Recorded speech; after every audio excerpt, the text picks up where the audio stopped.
Hey YouTube, Twig here, bringing you all my Obelisk The Tormentor Yu-Gi-Oh deck profile.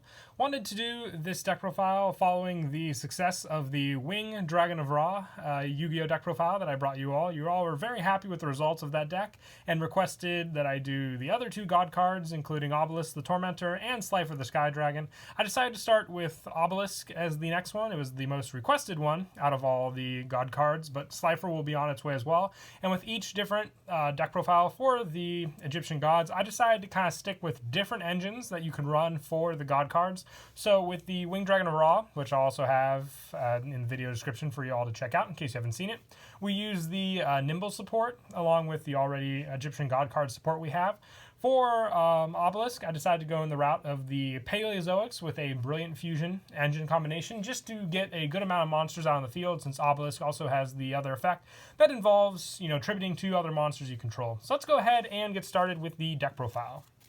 So, for the Egyptian god, we run 3 Obelisk the Tormentor, your main go-to card to go for with this one.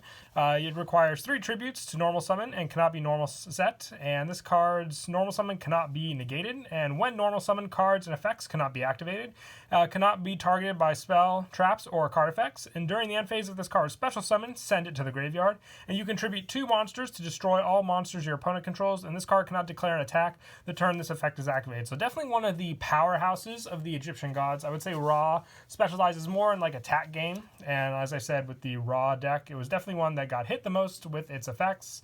The next one in line being Obelisk the Tormentor, just having that destruction power definitely does help, but also for the fact that when you get this card out, nothing can be activated and it's unaffected by a good amount of cards from your opponent also. So you just have a 4K beater that you on your field to work with. So the biggest thing you want to remember with this card is just to get your monsters out to tribute summon it, which is the main focus of all the Egyptian god card decks. So I figured just having 3 of this means that you have access to it otherwise, and then just with the other cards we run in the deck, the fastest way to tribute summon it out. For added support, like all the Egyptian gods, 3 Ra's Disciple. When it is summoned, you can special summon up to 2 Ra's Disciple from your hand and or deck. It cannot be tribute except for the tribute summon of Slifer, Obelisk, or Ra. So in this case, we're pretty much taken care of with Obelisk. And you cannot special summon monsters except by the effect of Ra's Disciple. So if you get the 3 Ra's Disciple out on the field, I expect that you're going to go for Obelisk, of course, as well for the tribute summon. So definitely 3 of for this. You can get your 3 monsters out. And we have the other cards in the deck to take care of for that extra normal summon in case you want to get out Obelisk on the same turn you summon out Ra's Disciple. For a little extra support, I am also running 3 Predaplant or for Scorpio. If it is normal or special summon, you can send 1 monster from your hand to the graveyard to special summon 1 Predaplant monster from your deck, except for or for Scorpio. You can only use this effect of or for Scorpio once per turn. I use this for the Brilliant Fusion play since it gives us an additional normal summon to work with as well in the deck. So just running 3 of this card definitely does help to guarantee that. I also run the 1 Predaplant Darling Tanya Cobra. If this card is special summoned by the effect of a Predaplant monster, you can add 1 Polymerization spell or fusion spell from your deck to your hand. You can use this effect of Darling Tonya Cobra once per turn. So just not once per turn, it's once per duel. That's why we only run 1 of it.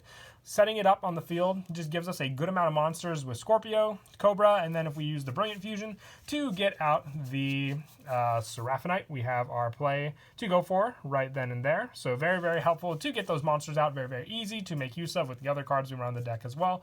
It's just another engine I preferred to run as a test for the summon of a lot of monsters out on the field for Obelisk.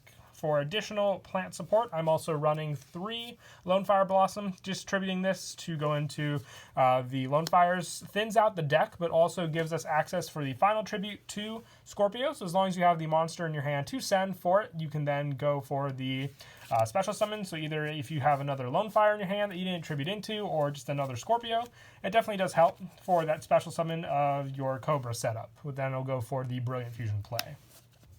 And then for the Brilliant Fusion play, I run 2 Gem Knight Garnet and the 1 Perform Mage Trick Clown. Just the targets you need for the Brilliant Fusion. I run 2 Garnets just for the fact that opening it up will mess up that play. So as long as we have the 1 Garnet in the deck to go for, we have plays to go for. And if you don't have the Trick Clown, you always have the 1 option to go for another Ra's Disciple for your play. And being able to send it to the graveyard can set up the summon for special summon the other ones that might still be in your deck as well. And Trick Clown from the graveyard with the 1000 gives you another monster to work with on the field as well.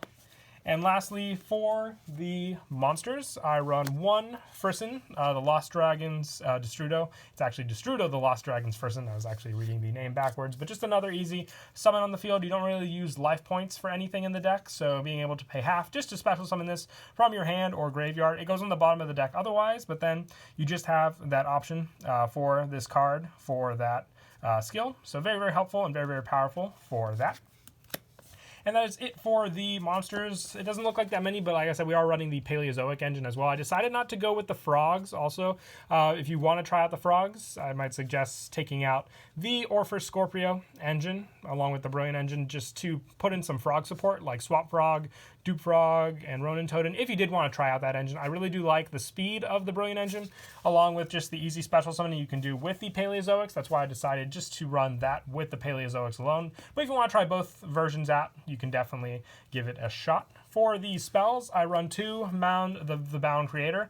Level 10 or higher monsters in the field cannot be targeted or destroyed by card effects. And if a level 10 or higher monster on the field destroys a monster by battle and sends it to the graveyard, the player who controlled the destroyed monster takes 1000 damage. And when this card on the field is destroyed by a card effect and sent to the graveyard, you can add one divine monster from your deck to your hand. So with Obelisk, I use it more for the divine search and for the burn damage. Obelisk has a good job of protecting itself as well with its own effects, but still like those options with Mound the Bound Creator on the field also. And I also run the one Terraforming just to easily search it out. I don't run 2 and 2 just since I only run 2 Mound of the Bound Creator, so I don't really feel a need to run any additional ones otherwise. For the Orpheus Scorpio plays, sadly just one Brilliant Fusion since it is at 1 on the list, but like I said, it sets up your plays for Gem Knight Seraphinite for that additional normal summon, so it definitely does come in handy. The additional normal summon is a big part of the plays since you need them for summoning out your Egyptian God if you did normal summon any of your other cards for their plays this turn. And other staples, just one Monster Reborn and one Foolish Burial. Foolish Burial especially just sets up some cards in the graveyard.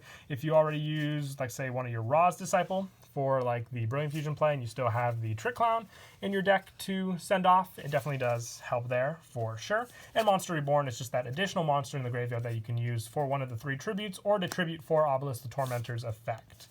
And then for the double summons, as I was saying, I run 2 double summons, just an additional normal summon with this card. So very, very happy.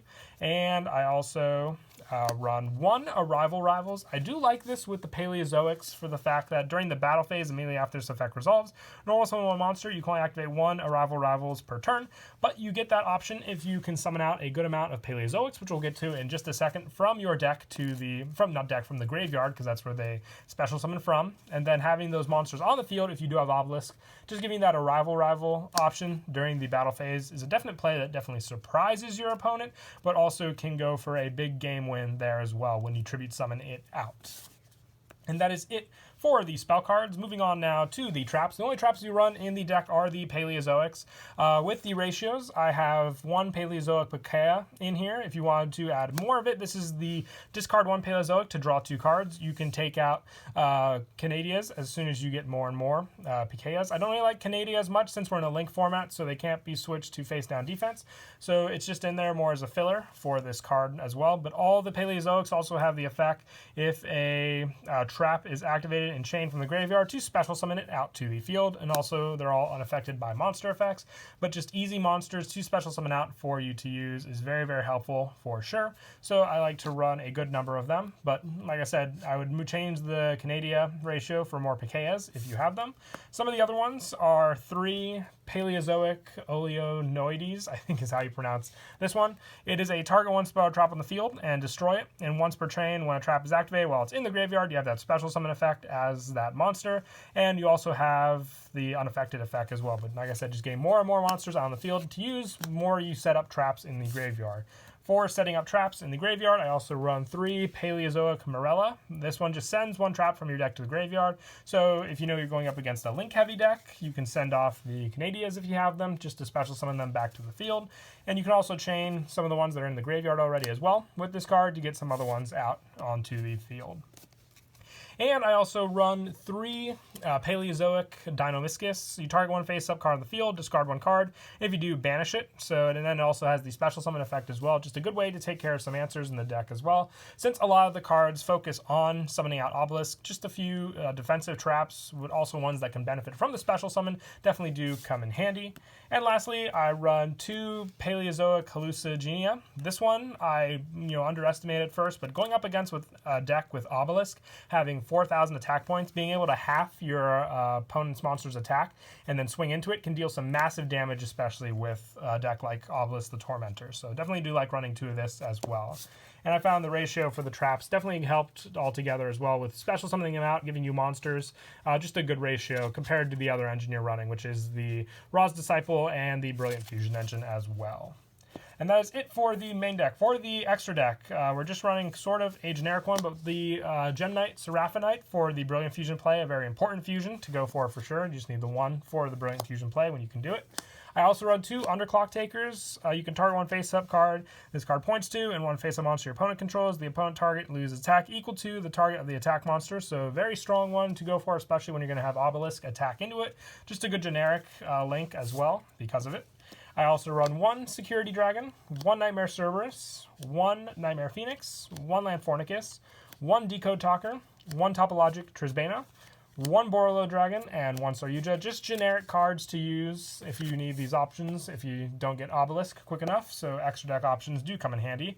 For Exceed monsters, I have 2 totally awesome, because the Paleozoics are Aquas. So you can overlay them, if need be, into this card as well for good negations.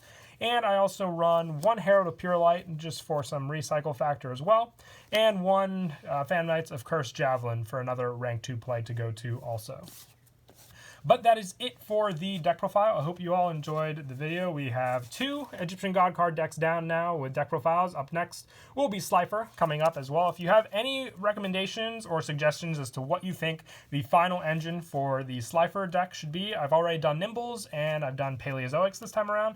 If you have another type of monster that special summons very easily but can also use the hand to benefit Slifer's own attack gain, let's comment down below what you think the best option would be for that deck profile. And until next time, please don't forget to leave a like and subscribe, and Kira Twig out.